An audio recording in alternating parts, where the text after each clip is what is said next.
Assalamualaikum warahmatullahi wabarakatuh. Bertemu lagi di podcast Media 6 Liko, Madrasah elegan, dinamis, inovatif, dan agamais. Kali ini bersama saya Anabel. Oke, kali ini kita kedatangan bintang tamu yang sangat luar biasa. Beliau adalah Kepala Kantor Wilayah Kementerian Agama Provinsi Sumatera Barat. Mari kita sambut Bapak Dr. Haji Mahyudin MA. Assalamualaikum Bapak. Waalaikumsalam warahmatullahi wabarakatuh. Apa kabar Pak? Alhamdulillah baik.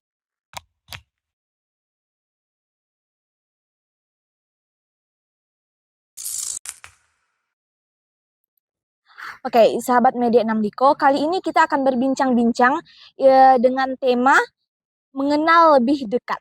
Nah, boleh Bapak ceritakan Pak, riwayat pendidikan Bapak hingga Bapak bisa sukses seperti sekarang ini. Oh ya, baik. Terima kasih. Assalamualaikum warahmatullahi wabarakatuh. Perlu kami informasikan bahwa kami baru saja menjabat sebagai Kepala Kantor Wilayah Kementerian Agama Provinsi Sumatera Barat sejak 28 Oktober 2023 yang lalu, lebih kurang 4 bulan ya.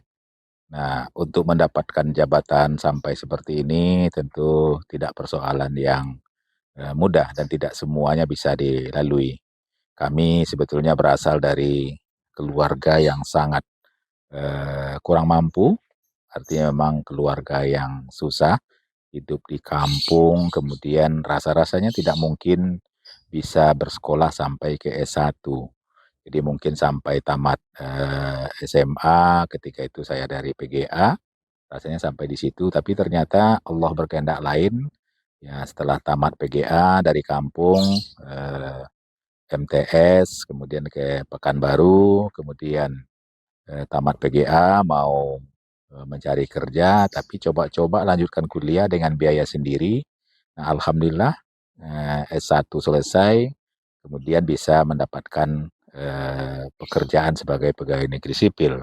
Kemudian terus melanjutkan pendidikan dengan biaya sendiri, S2 dan S3, dan dalam karir tentu sudah dilihat, dan ini atas kehendak Allah Subhanahu wa taala, mulai dari pegawai KUA, kemudian menjadi kepala KUA, kepala seksi di Kanwil, sampai akhirnya menjadi kepala kantor wilayah Kementerian Agama Provinsi Riau.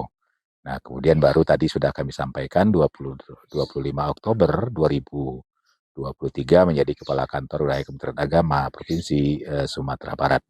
Ini adalah perjalanan karir yang saya lalui, dan semua itu sebetulnya bukan karena saya hebat, bukan karena saya itu adalah orang yang luar biasa, tapi semua itu kita jalani dengan ikhlas. Kemudian dengan keikhlasan itu dan sungguh-sungguh, Allah Subhanahu wa taala memberikan hidayah, bantuan, sehingga bisa menjadi seorang kepala kantor wilayah Kementerian Agama Provinsi Sumatera Barat. Saya kira mungkin yang sangat penting adalah untuk menggapai ini semua, ya, apa yang kita lalui masa sulit dulu, kita terima dengan ikhlas, kita lalui dengan sabar. Insya Allah, kalau itu kita lalui dengan ikhlas dan sabar, Allah pasti akan memberi sesuatu yang lebih baik untuk kita ke depan. Iya Pak. Ya. Berarti sudah sangat banyak perjalanan yang Bapak lalui sehingga Bapak bisa seperti saat sekarang ini. Iya, jadi perjalanan cukup panjang ya. Jadi tidak berjalan dengan mulus. Tidak mulus. Sebetulnya kehidupan sulit itu menjadi cambuk untuk bisa belajar lebih giat lagi. Dan bahkan ketika kami berada di PGA Negeri Pekanbaru, nah itu di kampung justru tidak percaya bahwa kita akan bisa menyelesaikan pendidikan sampai setingkat itu. Nah, artinya kita sudah lalui cukup banyak, tapi sebetulnya sesuatu yang kita lalui kemudian ada kesulitan-kesulitan, itu harus menjadi cambuk untuk kita bisa berprestasi dan bekerja lebih baik lagi. Selama Bapak menjalani kegiatan seperti ini, apakah ada kegiatan atau hal yang berkesan yang Bapak lalui, Pak? Dan bagaimana Bapak melaluinya? Ya, sebetulnya kalau yang berkesan itu ya banyak ya. banyak. Nah, kenapa? Karena memang dalam perjalanan karir seseorang pasti ada berjalan mulus, pasti ada yang tidak berjalan mulus. Nah, seperti umpamanya ketika kami beberapa kali sudah dipromosikan, sudah diusulkan, dan bahkan sudah viral untuk menjadi kepala bidang, tapi ternyata tidak jadi. Nah, ini saya hadapi. Ya, kalau memang belum menjadi kepala bidang ketika itu berarti bukan kehendak kita, itu kehendak Allah Subhanahu Wa Taala. Ya harus diterima dengan sabar. Nah, karena ada kadang orang ketika dia gagal mendapatkan sesuatu yang dia inginkan, justru dia kecewa dan bahkan melakukan sesuatu yang bertentangan dengan ajaran agama. Kalau saya ketika tidak menjadi kepala bidang, nah kemudian saya tetap sabar karena inilah ketentuan yang diberikan oleh Allah Subhanahu Wa Taala. Kemudian yang kedua, saya juga pernah gagal ketika ingin menjadi kepala kantor wilayah Kementerian Agama Provinsi Riau. Ketika itu saya juga ikut seleksi, kemudian gagal dan bahkan ada yang menggagalkan saya, Allah Subhanahu Wa Taala melalui tangan-tangan manusia. Jadi saya gagal, tapi sekali lagi saya tidak pernah kecewa.